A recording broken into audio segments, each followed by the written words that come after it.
Today I'm out here in the San Diego Harbor at the Marquis Marriott. Going to be talking to Andrew Greer. We're going to be covering everything that you need to know to complete development deals. Let's get started. Today I'm drinking a St. Archer Blonde, and Andrew's got the ever classic Stone IPA. So cheers, let's kick this thing off. Great way to start. Yeah, it's a good way to start. I got the trusty yellow pad here, so we're going to dive right in and get right to it. Why don't we start with just kind of like a 30,000 foot view on how a development deal works? So, development is always based around obviously the land. So the most important thing when you go into a process is determining what the land is that you're investing in and looking at what's available to be done on that land. You'd go from land to ministerial approval, turning your plans and permits, to construction. So the other is going through a discretionary process, which is where you take land that maybe you could build 6 units on, and you go, hey, I want to try and get a bonus for this, an affordability bonus, a sustainability bonus. I'm going to put 10 units on it. I'm going to minimize my parking or change my parking, and I'm going to max out the build. So that goes through what's called a discretionary process.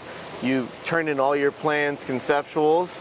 That goes through a permitting and approval process.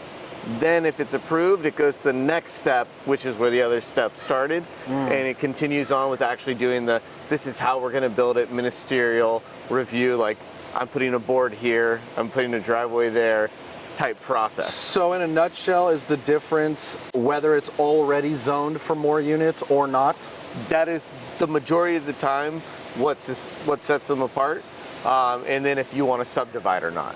Got it. So if you're building a quadplex where all the walls are attached versus 4 units that you want to separate onto 4 separate lots. Got it.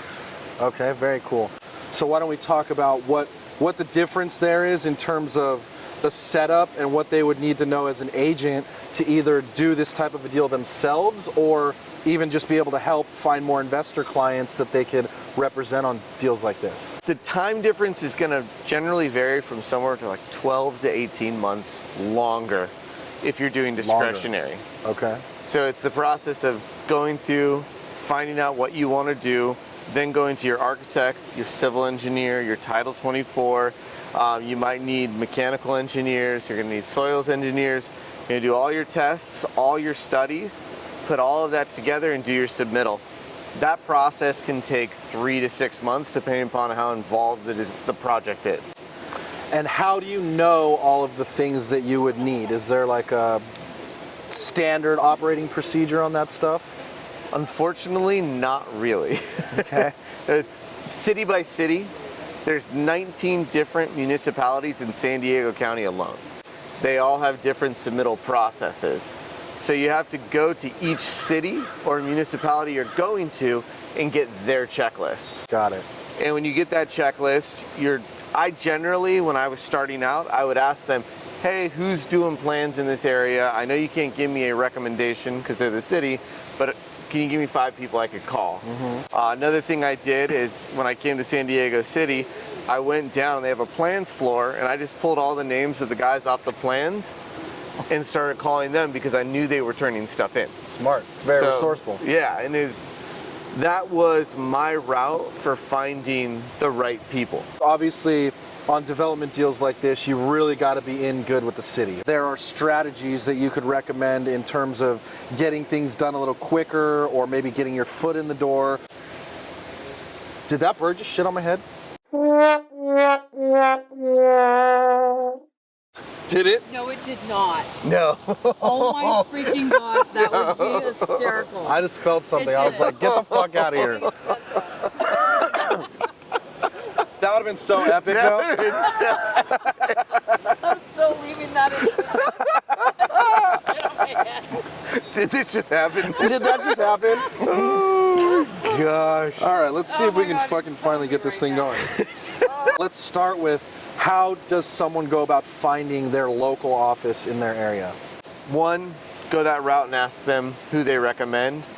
If somebody's really good, you're still going to get a glowing recommendation from somebody at the city. You're going to be able to tell. The next is you can go on in San Diego and you can see all the permits that are pulled on a regular basis. It's called OpenDSD. log in, look for the permits that are pulled, and you can literally see who the architect was, who the soils engineer was in the system. So if you are in a neighborhood and there's 5 houses that have been built, say in the last few years, go into OpenDSD, do a search for that address, pull up all the consultants that were on it.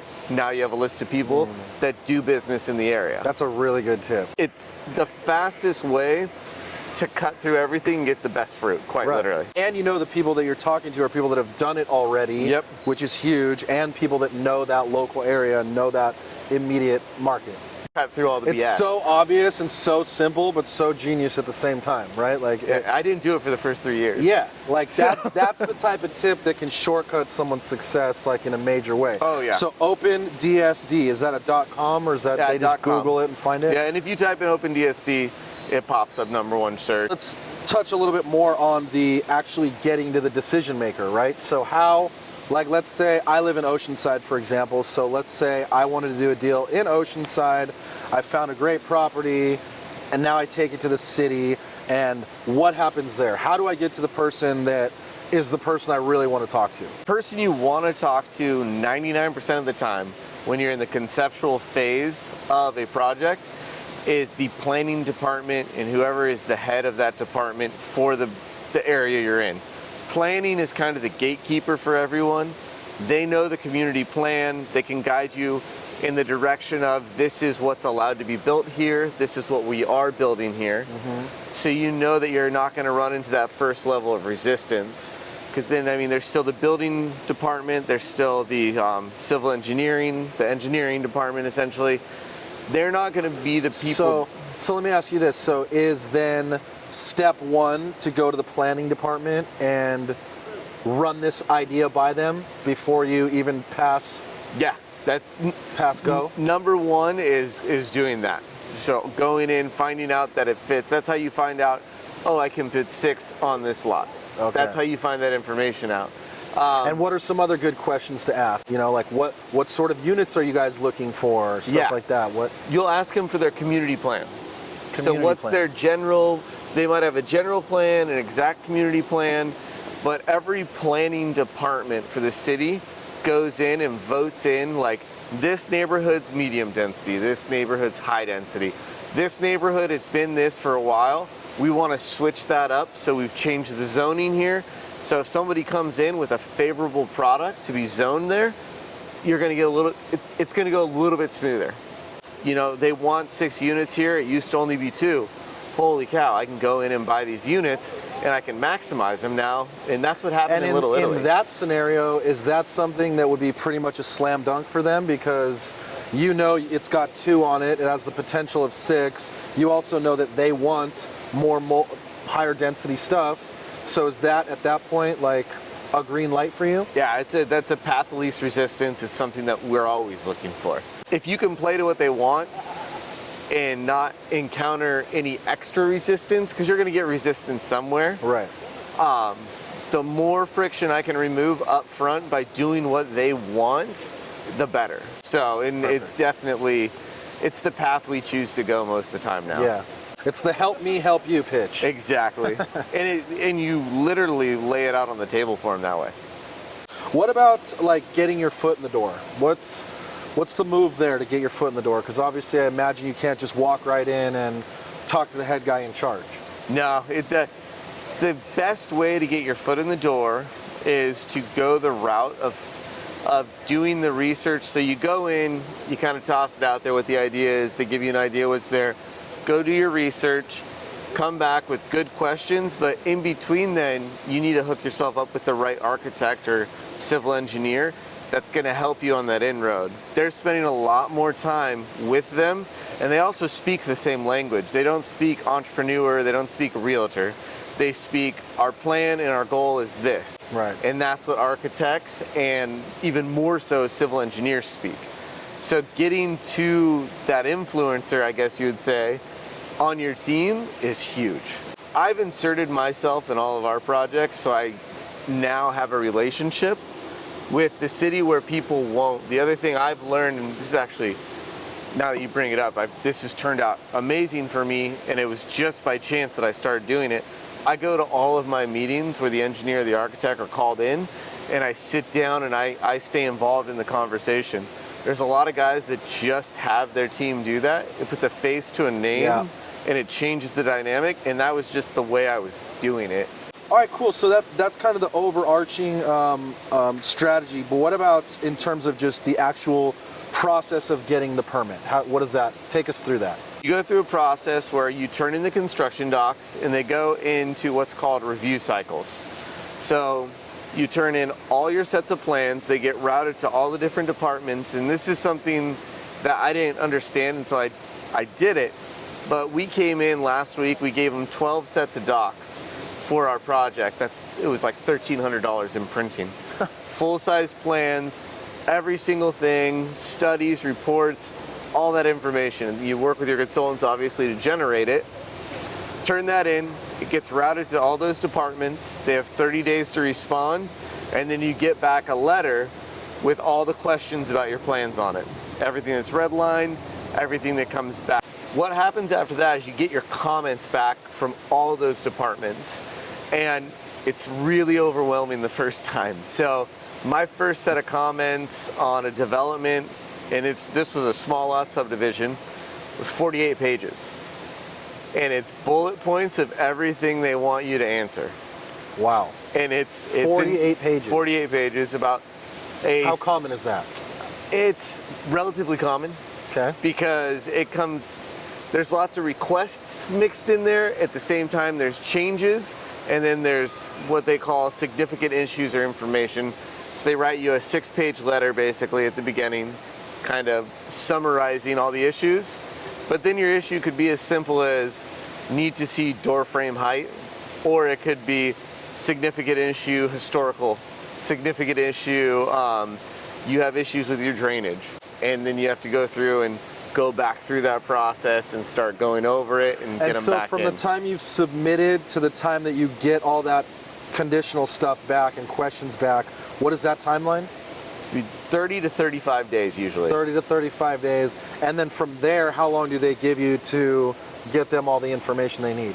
You have basically as long as you need. I mean, we've gotten stuck in a cycle once where it took us 4.5 months. But the ball stops moving until you provide everything. Yeah, so you provide everything, and this is what throws everybody off. Then they come back with more questions. And it's going to be 20 pages at that point. You go through, you answer all those questions, then you go back in, then they can come back with more questions. There's no certain number of reviews that you will go through. You just go through reviews until you've answered all their questions. And it's kind of it doesn't follow a logical path. What would you say is like the average amount of back and forths? 3 to 4 on a standard project. 3 to 4 back and forths. Yeah. And that generally takes about how long? Takes about a year. Takes about a year. Yeah, so that whole process can take 12 months, maybe 18 months, because you have those cycles where it's in for review. Then you get it back and you have to go through all your consultants and get everyone lined up and get it all back in again. So you could spend 2 months answering all the questions before you go back in. Mm-hmm. As it gets to the end and the comments become fewer and fewer and fewer, it goes a lot quicker. But early on, you could have some major design questions, major layout questions that you have to answer that affect the rest of the project. And how does that process work exactly? Is that all emailed back and forth? Are you going back for meetings and representing? So if you have what you consider like a significant issue where there's a conflict, like we have one where we're building a handicap ramp off the side of our property. Logistically, we can't build it in a safe way. And we presented it to the city several times, and then we told them, we have no problem building this. You have to do a design variance on it, and you guys have to be fine carrying the liability on it.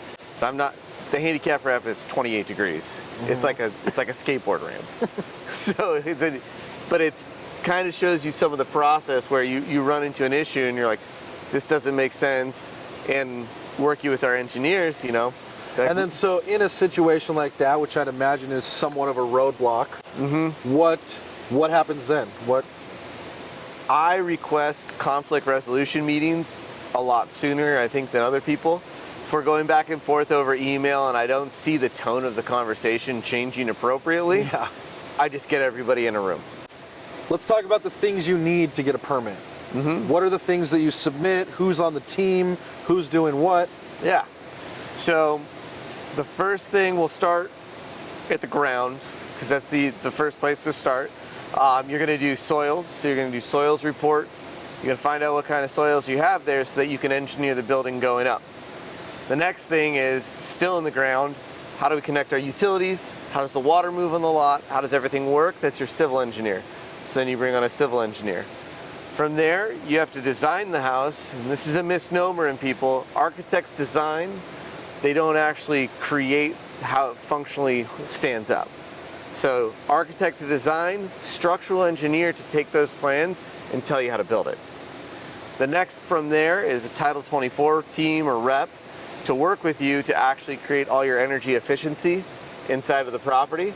And then from there, you might need a mechanical engineer to do your layout of your ducting, how your gas lines tie in, what kind of pressure you're going to have, how many turns you have. And then last but not least, and it's still part of the ground, I missed it, you need your landscape architect. So, okay, so you've got your team together, and then what does like the package look like that you're presenting? So the package, I wish I had one with me. It's going to be all of their technical drawings. So when you imagine, a 24 by 36 piece of paper, it's going to show the site. It's going to show all the elevations. Elevations are looking from the north, east, south, and west. So there'll be a page of each one of those, or layered depending upon how big the project is. Then it's going to call out everything from, are we changing the curb? Where are we putting the numbers on the house? How is this house being built? All of the math for the actual structural will be in a booklet that they create just for your property. So this whole packet in total could be about 350 pages. Wow. And that's all put together for the majority by those 5 technical consultants that you bring in. Yeah, it is a tedious project. You'll want to get a rolly cart because you need to turn in 12 of those. Yeah. And the 12 is for each one of the departments that needs to sign off on it? Yeah, so it's going to go environmental, fire, planning, make it a couple sets to planning, historical, engineering, streets, transportation, everyone gets a copy. And as you go down the chain, they start falling off requesting copies because different departments have signed off that they're okay with it. Cool. All right, so we just kind of went through the outline of the permitting process. Why don't we talk about the actual plan process and how long that takes, costs, things like that? So actually creating the plans, you're going to work with the 5 different consultants, the architect, the civil engineer, landscape architect, and the structural engineer. Those are going to be your 4 real costs. Like Title 24 is going to come in there, but they're going to be $500 to $800. They're not going to blow the bank. They're not breaking the bank, yeah. Civil engineering, depending upon the complexity of the project, could be $20,000. It could go up as high as $100,000 though. Wow. All depends on what you're working with and how it's laid out. An architect is going to cost you somewhere in the range of $15 to $25, depending upon what the project is. If it's a single family home. If you're building out multiple homes, you could easily see a condo structure, 4 units, costing $80,000 to $90,000. $80,000 to $90,000. Yeah, and that's because of when you build condos, you have to carry a different type of insurance. The architect's on the hook. They want to make sure it's done. If we do condo maps, we like to get them re-reviewed and certified by an outside architect. It's a waiver for everybody to protect us. Nice. From That's any another issues. good tip. Yeah, and it's worth it because the amount of time it takes to respond to a lawsuit is worth as much as that one person to review it. Just avoid it. Just to even to respond. Yeah. Talking about architects and plans, do you notice any of a difference between buying like pre-drawn, pre-turnkey, ready to go ones versus custom, more involved plans in terms of both efficiency and what you prefer and in terms of getting it approved? I don't do it. I refuse. Reason being, that architect is gonna be the person that works with you with the city. If it's a pre-approved, stamped kind of set plan, you don't have that person on your team. You got it from them online. Makes sense. And then they're just not there for you. If it's a HUD build, you can do that. But that's kind of a whole different concept. So there's approved plans for HUD housing that are approved everywhere. Like universally approved. Yeah, and you can use those. They're not sexy, and they're primarily for like communal housing and stuff like that, where they use HUD-approved homes. Cookie cutter. Yeah. And I've dove into it a little bit. I haven't done one yet, but I'm considering it just because of some of those efficiencies. But it just has to meet certain criteria as what the return is going to be on the product. So if it doesn't work, it doesn't work. Yeah, it's got a pencil. Yeah. In terms of the differences between like doing just room additions versus lot splits versus new builds. Perfect. That's a great question. Room additions are very easy. I mean, in the scheme of things, it's ministerial. You're adding it onto the house. So you're not going through the same engineering process, the same process with the city. You just have to make sure that you're allowed to build that much square footage onto the house. Stay within the rules of the existing zone. And it's strictly this is what we're building and how we're building it kind of permit. Okay. And I'd imagine that's a lot shorter. A lot. How does zoning play into this, and what are some strategies you have in terms of zoning challenges? Yeah, so zoning and planning together, a lot of times the way people think of zoning is more along the lines of what planning is. And that's where it comes into, like, a lot of people think, oh, the zoning for this area is X, Y, Z. Well, it's actually what planning is put together in their community plan created that zone. For zoning challenges, going through and trying to fix an issue or get different zoning, anytime you're trying to do that, it's discretionary. That's what you're requesting. You're saying, hey, I need the city to take its discretion and tell me if I can change this. The best way to get that done is to go out and do a study of the neighborhood, and you can do this with your eyes and a notepad. I want to put this here. I'm going to go look around me and see if there's any of those around me. And if they are, I'm going to note all of their locations. Then I'm going to go pull their zoning. If everybody else is a single family and I really think a 10-story tall hotel is going to work well, it's not going to fly. Yeah. But if there's 4 other 10-story hotels, maybe it's going to fly. Got a shot. Yeah. What about easements and setbacks? So setbacks, super easy to find. You can go in to OpenDSD or pull the Muni code, and it'll tell you, based on what your address is, what zoning you have. And setbacks, just for those that don't know, is just basically how far away the property can build from the lot lines. Yeah, exactly. So, and you'll notice when you look down streets, all the houses kind of sit on the same line. And then when you walk down them, you'll notice they're all kind of the same distance from the fences in most areas. Those are your setbacks. Same distance apart from one another. Yeah, and easements usually come up nowadays for driveways. That's the number one thing that comes up for easements. So when you say that, would you mean like 2 houses on one lot that share a way in? Yeah. There's flag lots in San Diego, so you have one house that has all its frontage on the street, and then you have a driveway that's, say, 10 feet wide, and that house is actually back on the back end. Encinitas has a ton of them. Yeah, Lucadia does. Lucadia.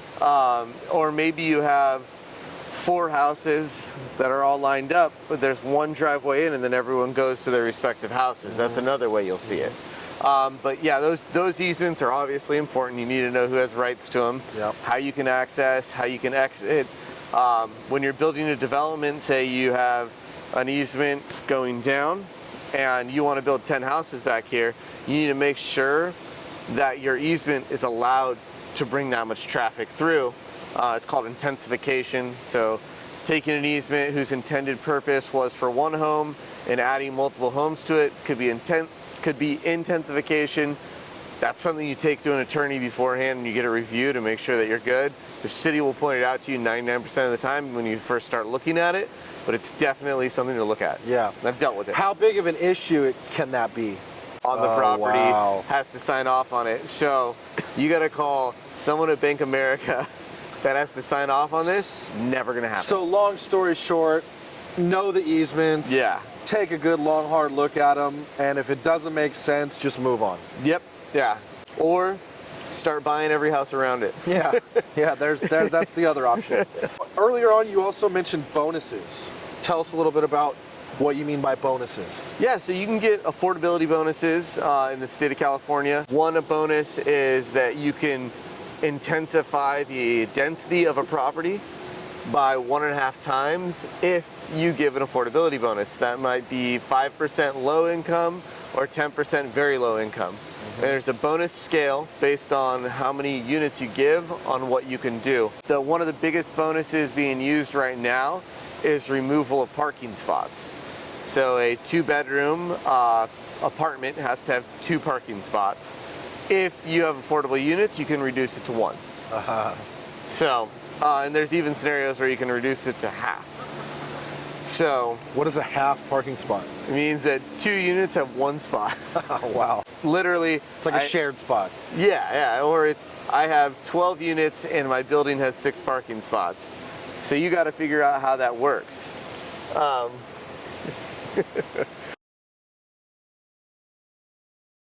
The next is autonomous cars are going to change how that works. The value of a parking spot is going to diminish, and I think that going that direction now is going to be a real win for people.